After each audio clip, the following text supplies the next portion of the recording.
Ah, le beau mois de juillet, les vacances, le soleil, la mer. Les pieds dans l'eau, contemplatif, vous observez l'horizon. Cette ligne qui se confond avec le ciel vous rappelle votre enfance avec nostalgie.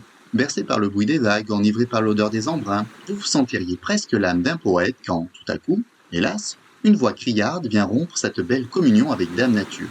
C'est votre gosse. L'espace d'un instant, vous l'aviez presque oublié, celui-là. Intrigué de voir son père les yeux figés au lointain, de toute manière bien incapable de le laisser respirer plus d'une minute, le petit Mathéo a laissé tomber son médiocre château de sable pour vous imiter. Naturellement, une question s'en est suivie. Papa, est-ce que c'est loin la ligne qu'on voit tout là-bas, au bout de la mer? Vous pensez d'abord vous en sortir en citant du Victor Hugo qui écrit dans Les Châtiments. Les horizons aux horizons succèdent, on avance toujours, on n'arrive jamais. Vous vous ravisez ensuite, pensant qu'il n'est pas certain que votre progéniture capricieuse se contente de cette réponse qui, il faut bien le reconnaître, manque cruellement de chiffres.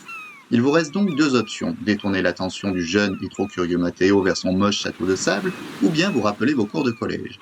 C'est parti pour cette petite balade mathématique qui va nous amener très loin, là-bas, vers l'horizon.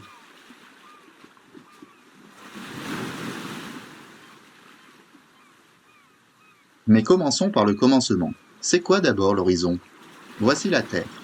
Non, je plaisante. Je disais donc, voici la Terre. Elle est ronde, enfin presque. Hérétique! Au bûcher! C'est le bûcher! L'idée que notre bonne vieille planète puisse avoir une forme sphérique ne date pas d'hier.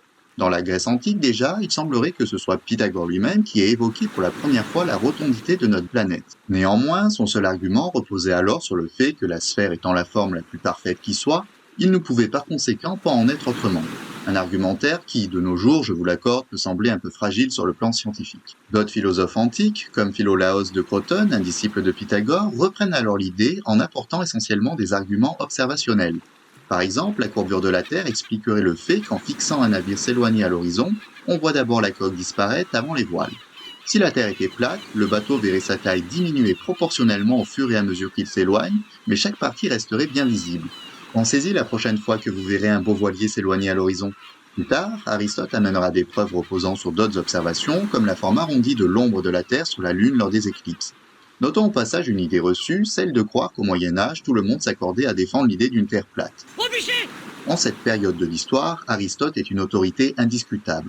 La thèse d'une Terre plate n'est défendue par personne, pas même par l'Église. D'ailleurs, si Galilée est accusé d'hérésie, ce n'est pas pour avoir évoqué la rotondité de la Terre, mais pour avoir dénigré le géocentrisme, théorie selon laquelle la Terre serait le centre de l'univers. Donc la Terre est ronde. De fait, lorsque votre regard se perd au lointain, il va se heurter à la courbure de la Terre pour se perdre dans l'immensité de l'univers. Vu de face, cela donne une droite, communément appelée l'horizon. Mais alors, à quelle distance se situe cette ligne d'horizon? À quelle distance pouvez-vous voir à l'œil nu?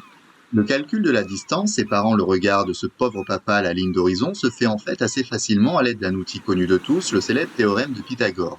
Dans un triangle rectangle, le carré de l'hypoténuse est égal à la somme des carrés des deux autres côtés. Appliquons alors le théorème à notre situation. Les plus observateurs auront peut-être remarqué que ce schéma n'est pas tout à fait à l'échelle. Le diamètre terrestre s'élève à environ 6371 km. Imaginons que le regard soit situé à une hauteur de 1,75 m, ce qui donne 0,00175 km. Il n'est certes pas très courant de mesurer sa propre taille en kilomètres, mais il est important de travailler avec les mêmes unités dans une formule, faute de quoi le résultat serait erroné. AB est ici la distance séparant la ligne d'horizon au regard du père de Mathéo.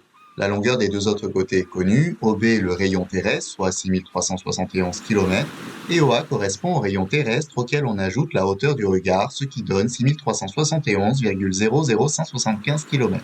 D'après l'égalité de Pythagore, nous avons donc que le carré de la distance OA est égal à la somme des carrés des distances OB et AB. Ainsi, notre distance AB est élevée au carré, la différence des carrés de 6371,00175 avec 6371. Il ne me reste donc plus qu'à prendre la racine carrée du résultat précédent pour obtenir la distance de ma ligne d'horizon, qui s'élève à, suspense, 4,722 km. Bien évidemment, à chacun son horizon. Comme nous l'avons vu, la zone de visibilité dépend de la hauteur à laquelle se situe le regard. Du sommet d'une falaise, par exemple, vous verriez beaucoup plus loin. Ainsi, le petit Mathéo voit sa vision au lointain étriquée par rapport à celle de son père. Le pauvre enfant pourrait-il pallier cet handicap avec une paire de jumelles? Le but de cet instrument est de grossir les objets. Néanmoins, comme à l'œil nu, la vision sera alors bloquée de la même manière par la courbure de la Terre. Bref, avec une paire de jumelles, on y voit certes mieux, mais pas plus loin. On voit notre jardin de ta fenêtre. Oh, petit voyeur, laisse ça. Enfin, je vous ai pas montré mon programme. Il va être temps à présent de se quitter, mais avant tout, une question. Et vous alors, à quelle distance se situe votre horizon ?